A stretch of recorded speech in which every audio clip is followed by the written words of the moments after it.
कोई ईसा मसीह के नाम पर हिंदुओं को विधर्मी बना दे, क्रिश्चियन बना दे, भारत को विखंडित करने का प्रयास। मसीह कहाँ रहे थे 3 वर्ष? 10 वर्षों का इतिहास ईसा मसीह का है, उन लोगों ने लुप्त कर दिया। 10 वर्ष का कुछ नहीं, अब अंदर से सत्य निकल रहा है कि भारत में रहे। आप सभी दर्शकों का एक बार फिर से हम अपने इस YouTube चैनल में स्वागत करते हैं और जितने भी विश्वासी देख रहे हो उन सभी मसीह भाई बहनों को जय मसीह की और एक बार फिर से स्वागत करते हैं। और ये जो आज का हमारा टॉपिक है, इसमें आजकल बहुत सारे लोग, थोड़ा बहुत नहीं बहुत सारे लोग इस बात का दावा करते हैं कि यीशु मसीह जो है वो भारत आए थे। पर क्या वाकई में यीशु मसीह भारत आए थे? आज इस वीडियो को देखने के बाद आपका सारे कन्फ्यूज़न दूर हो जाएगा। तो ये बाबा जी हैं जो कह रहे हैं कि ईसा मसीह 10 वर्ष भारत में रहे थे और ईसा मसीह को मानने से लोग विधर्मी हो जाते हैं, अधर्मी हो जाते हैं। तो सबसे पहले इस बाबा जी का वीडियो को देखिए, इनके बोलने का तरीका को देखिए, उसके बाद हम आपको बताएंगे धर्म क्या है और कौन विधर्मी हो रहा है, कौन अधर्मी हो रहा है। और इस वीडियो को देखने के बाद आपको ऐसे ऐसे तथ्यों में बताऊंगा जिससे आप ये जान पाएंगे कि जो भारत में ईसा मसीह का आने का दावा करते हैं ये लोग बिल्कुल गलत है और फेक बात है। ऐसे ऐसे मैं तथ्य और दूंगा और बहुत सारे प्रमाण भी जो कि मैं इस वीडियो में बताने वाला हूं और डिस्क्रिप्शन बॉक्स में भी देने वाला हूं। तो सबसे पहले आप इस वीडियो को देखिए, उसके बाद आगे मैं कुछ बताऊंगा। ईसा मसीह कहाँ रहे थे 3 वर्ष? 10 वर्षों का इतिहास जो ईसा मसीह का है उन लोगों ने लुप्त कर दिया। 10 वर्ष का कुछ नहीं, अब अंदर से सत्य निकल रहा है कि भारत में रहे और 3 वर्ष तक पुरी में रहे।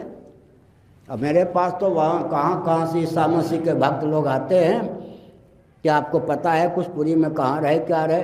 अब इतिहास तो इतिहास है, सत्य के अन्वेषण करने वाले भविष्य में तो खोज निकालते हैं।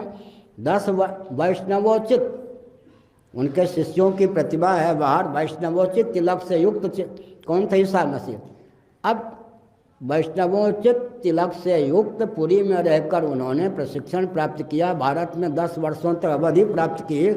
अब कोई ईसा मसीह के नाम पर हिंदुओं को विधर्मी बना दे, क्रिश्चियन बना दे, भारत को विखंडित करने का प्रयास करे, ईसा मसीह जहाँ होंगे उनके नाम पर होंगे या नहीं? मसीह में मेरे प्रियो, ईसा मसीह का जो जीवन काल है वो 12 वर्ष में दिखाया जाता है, जो कि मंदिर में उपदेश दे रहे होते हैं और उनकी बातों से शास्त्री, फरीसी, याजक लोग चकित होते हैं कि भाई ऐसी बातें, इनके पास ऐसा ज्ञान, इतना अथाह वाला, इतना स्वर्ग राज्य वाला ज्ञान जो हम समझ नहीं सकते, सोच नहीं सकते, इसके पास आया कहाँ से? चकित हो जाते हैं। अब वैसे ईसा मसीह भारत आएंगे क्या ज्ञान लेने के लिए, जो कि मंदिर के शास्त्रियों फरीसियों को उपदेश देते हुए उनको चकित कर रहे हैं। वो भौचक रह जा रहे कि भाई ऐसा बातें एक छोटा बच्चा कैसे कर सकता है, इतना ज्ञान की बात। वो मंदिर के शास्त्री, फरीसी, याजक लोग हैं जो उपदेश देते हैं, प्रचार करते हैं, वो पुजारी लोग हैं और वो ईसा मसीह के बातों से चकित हो रहे और भौचक रह रहे। चलिए उस वचन को पहले हम लोग देखते हैं। संत लूका रचित सुसमाचार उसका 2 अध्याय और हम लोग 42 से लेकर 52 पद तक देखने जा रहे हैं। इस प्रकार लिखा है, जब वह यीशु मसीह 12 वर्ष का हुआ तो पर्व की रीति के अनुसार यरूशलेम को उसके माता पिता गए और जब वे उन दिनों को पूरा करके लौटने लगे तो वह लड़का यीशु यरूशलेम में रह गया और यह उसके माता पिता नहीं जानते थे। वे यह समझ कर कि वह उन यात्रियों के साथ होकर जो उनके साथ गए थे, ऐसा वो समझ रहे थे। एक दिन के पड़ाव निकल गए और उसे अपने कुटुंबीय और जान पहचानों में यीशु मसीह को उसके माता पिता लोग जो है ढूंढने लगे। पर जब वह नहीं मिला तो ढूंढते ढूंढते फिर से यरूशलेम को वो उसके माता पिता लौट गए और 3 दिन के बाद यीशु मसीह के माता पिता उसे ढूंढते ढूंढते कहाँ पाए? मंदिरों में उपदेशकों के बीच में पाए, जो उपदेश देते हैं, प्रचार करते हैं। बाइबल पहले तोरा बोला जाता था, उनका उपदेश देते थे, उन लोगों के बीच में बैठा हुआ पाया। और वो जितने लोग सुन रहे थे और समझ रहे थे और उनके बातों से चकित हो रहे थे, उनका प्रश्न का उत्तर नहीं दे पा रहे थे, वो लोग समझकर भौचक थे कि एक छोटा सा बच्चा हमारे बीच में इतना अथाह ज्ञान की बातें कैसे बोल सकता है, और उनके सवालों का वो लोग जवाब नहीं दे पा रहे थे। तब वे उसे देखकर चकित हो रहे थे। जितना वहाँ पर लोग सुन रहे थे, चाहे वो पादरी हो, प्रचारक हो, उपदेशक हो, पंडित हो, जो भी लोग उसे सुन रहे थे, उसे देखकर चकित हो रहे थे। अब यहाँ पर यीशु मसीह की माता उससे कह रहा है, हे मेरे पुत्र, मेरे बच्चा, मेरे लाडला, तूने हमसे ऐसा गलत व्यवहार क्यों किया? देख पिता और मैं तुझे ढूंढते हैं, कुड़ते हुए, गुस्सा करते हुए, चिढ़ते हुए ढूंढ रहे हैं। तूने हमसे ऐसा गलत व्यवहार क्यों किया? यीशु वहाँ पर अपने माँ बाप को कह रहा है। उसने उनसे कहा, तुम मुझे क्यों ढूंढते थे? क्या तुम नहीं जानते कि मुझे ईश्वर पिता के भवन में होना आवश्यक है, उसका काम को करना आवश्यक है? तो जब तुम जान रहे हो तो मुझे ढूंढ क्यों रहे हो?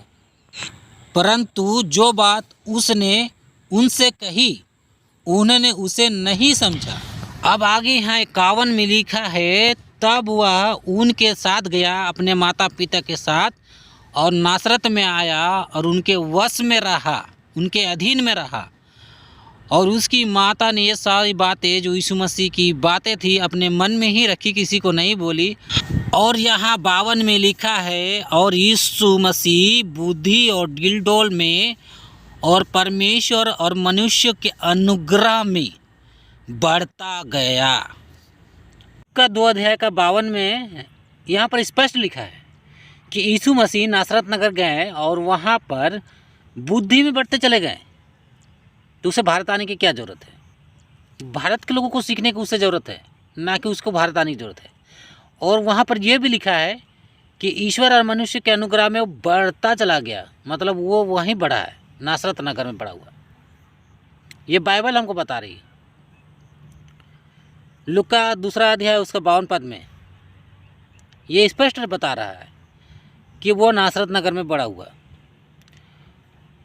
अब चलिए हम मान लिए कि वो भारत आए थे, ठीक है, चलो हम मान लेते हैं इन बाबा और ढाबाओं की, जितने भी लोग हैं उन सभी लोगों की बात को हम मान लेते हैं कि चलो भारत आया था। तो कोई ये बताएगा, जितने बाबा और ढाबा है सभी लोग ये बताएंगे कि यीशु मसीह चलो भारत आए थे, तो भारत का ज्ञान एक भी का है ना वो दिए किसी को? भारत के ग्रंथों में, हिंदू ग्रंथों में मूर्ति पूजा का विश्लेषण है, प्राण प्रतिष्ठा के बारे में जिक्र आता है। यहाँ के लोग मूर्ति में प्राण डालते हैं, मनुष्य में नहीं डाल सकते, लेकिन मूर्ति में डालते हैं। क्या प्राण प्रतिष्ठा का कोई जिक्र किया यीशु मसीह का भी? क्या मूर्ति पूजा का कोई जिक्र किया? भारत की एक भी ऐसा प्रवचन जो कि यीशु मसीह अपने वचन में कहे हो, कोई दिखा दे जरा। पूरे बाइबल में दे दूंगा उसको, बाइबल बोलेगा, बाइबल उसके घर पहुंचा दूंगा। दिखा दो कि कहाँ यीशु मसीह का प्रवचन एक भी जो भारत के प्रवचन से मैच करता हो। एक भी नहीं मेरे भाई, एक भी नहीं। अब बात रही प्रवचन की, अब हम बात करते हैं किताबों की। तो भारत के जितने भी ग्रंथ है वो सब 2000 साल से नीचे है, ऊपर कोई भी ग्रंथ नहीं, सिर्फ बुद्धिस्ट के ग्रंथ छोड़ के। जितने भी हिंदू ग्रंथ हैं वो सब 2000 साल से नीचे है, ऊपर कोई नहीं है, क्योंकि भाषा ही 2000 साल पुराना नहीं है। मैं इस वीडियो का डिस्क्रिप्शन बॉक्स में जो इस पर मैंने पहले ही वीडियो बना चुका है उसका लिंक मैं दे दूंगा, आप उस वीडियो को ओपन करके देख लीजिएगा। आर्कोलॉजिकल सर्वे ऑफ इंडिया बतलाती है कि जो संस्कृत भाषा है वो मात्र 1900 साल पुराना है। The Bhandarkar oriental research institute वो बतलाती है कि हिंदू ग्रंथ मात्र 1100 से 1200 साल पुराना है, बस उससे ज़्यादा नहीं है। ये मैं नहीं बोल रहा हूँ दोस्तों, ये हमारे भारत के जो सर्वे डिपार्टमेंट है, the Bhandarkar oriental research institute, वो बोल रहा है, मैं नहीं बोल रहा हूँ ये। और देवनागरी भाषा मात्र 800 साल पुराना है,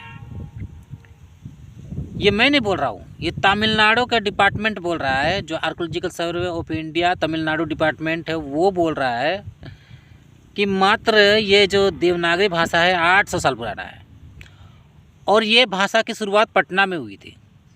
जो नागरा जनजाति लोग रहते थे वो नागरा भाषा बोलते थे, जिसको ये पोंगा पंथ वालों ने कन्वर्ट करके देवनागरी में कन्वर्ट कर दिया। ये मैं नहीं बोल रहा हूँ, ये आर्कोलॉजिकल सर्वे ऑफ तमिलनाडु बोल रहा है, मैं नहीं बोल रहा हूँ, ये मेरी वाणी नहीं है। लिंक वीडियो का डिस्क्रिप्शन में है, डिस्क्रिप्शन बॉक्स में लिंक वीडियो का जो मैं बता रहा हूँ वो डिस्क्रिप्शन बॉक्स में मैं दे दिया हूँ, वहाँ आप देख लीजिए, सारा प्रमाण है। और वेद को जो बोलते हैं ना करोड़ों अरबों साल पुराना है, ये कुछ नहीं है। यूनेस्को के तहत दा भंडारकर ओरिएंटल रिसर्च इंस्टीट्यूट ने यूनेस्को के तहत उसको सर्वे किया, रिसर्च किया, तो ये पता चला कि जो सबसे पुराना ऋग्वेद है वो मात्र 1464 AD पुराना है। यानी आप कह सकते हैं 550 साल से 600 साल का लगभग में, इतना ही पुराना है। मैं नहीं कह रहा हूँ ये दोस्तों, मेरी वाणी नहीं है। जब तुम्हारा धर्म ही 2000 साल पुराना नहीं है, यीशु मसीह के जाने के 100 साल बाद का है, तो यीशु मसीह तुम्हारे यहाँ आएंगे शिक्षा विक्षा लेने? अरे वो भारत को उसके पास शिक्षा लेने की ज़रूरत है।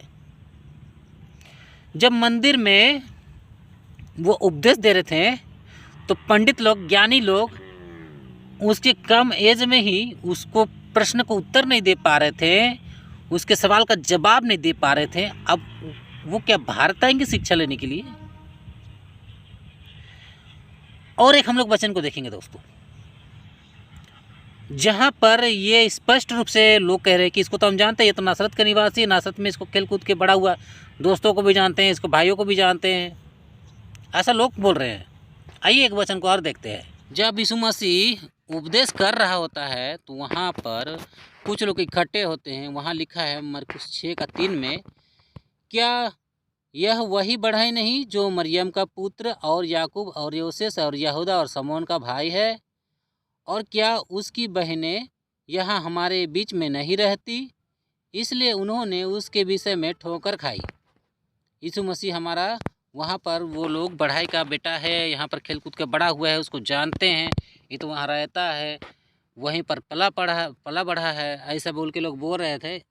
उस समय यीशु मसीह वहाँ पर ठोकर खाता है। इसलिए मसीह में मेरे भाई बहनों, वहाँ पर एक वचन और यीशु मसीह कहते हैं कि इसी कारण से भविष्यवक्ता अपने देश में मान सम्मान इज्जत आदर नहीं पाता है, क्योंकि वहाँ के लोग बोलते हैं तो हमारे साथ खेल कूद के बड़ा हुआ, तो वैसा था वैसा करता था, पहले ऐसा करता था।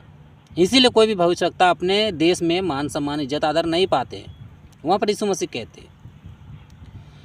अब जब ना भारत में कोई भी ग्रंथ यीशु मसीह के प्रवचनों से मेल खाता है, ना यहाँ के कोई कार्य यीशु मसीह का जीवन शैली से मैच करता है जो किसी ने किया हो,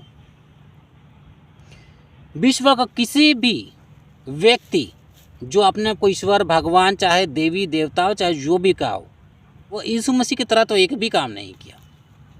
यीशु मसीह ने जो भी काम किया ना, वैसा काम कोई भी देवी देवता या भगवान कहलाने वाले लोग कभी भी नहीं किए।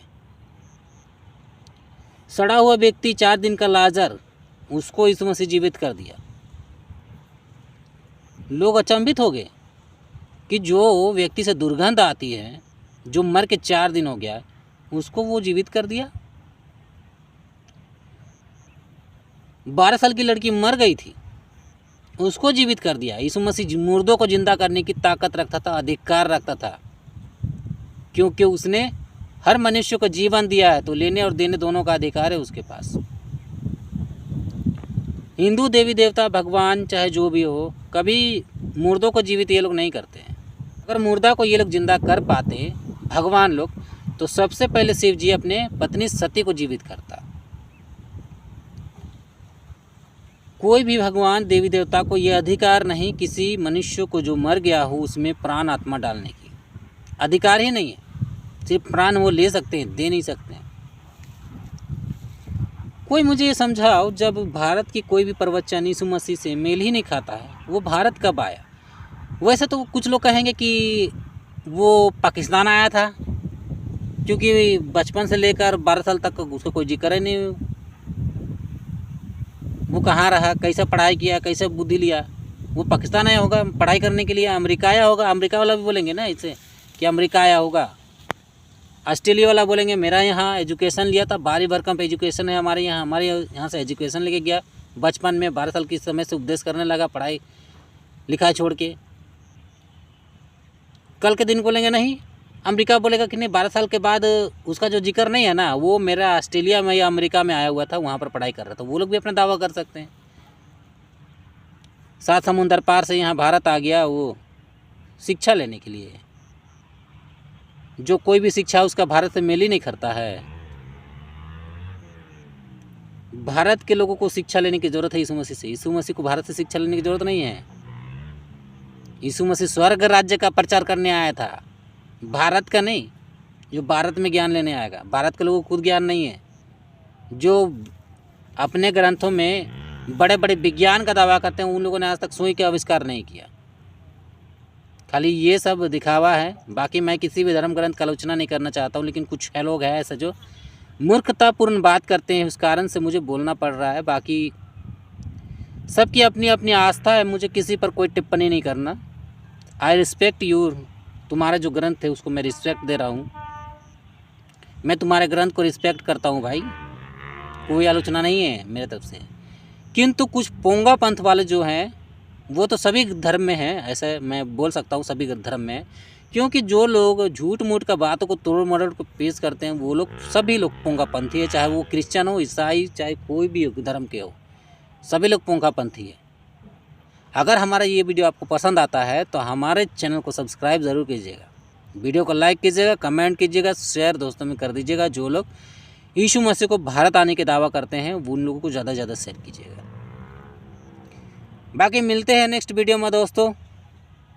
बाकी मैं यही कहना चाहूँगा अंतिम बार कि यीशु मसीह कभी भारत नहीं आए थे, ना यीशु मसीह कभी भारत आ सकते हैं, क्योंकि उनको भारत आने की ज़रूरत नहीं है। भारत को उनके पास जाने की ज़रूरत है। ईश्वर आप सभी को आशीष दे, आमीन।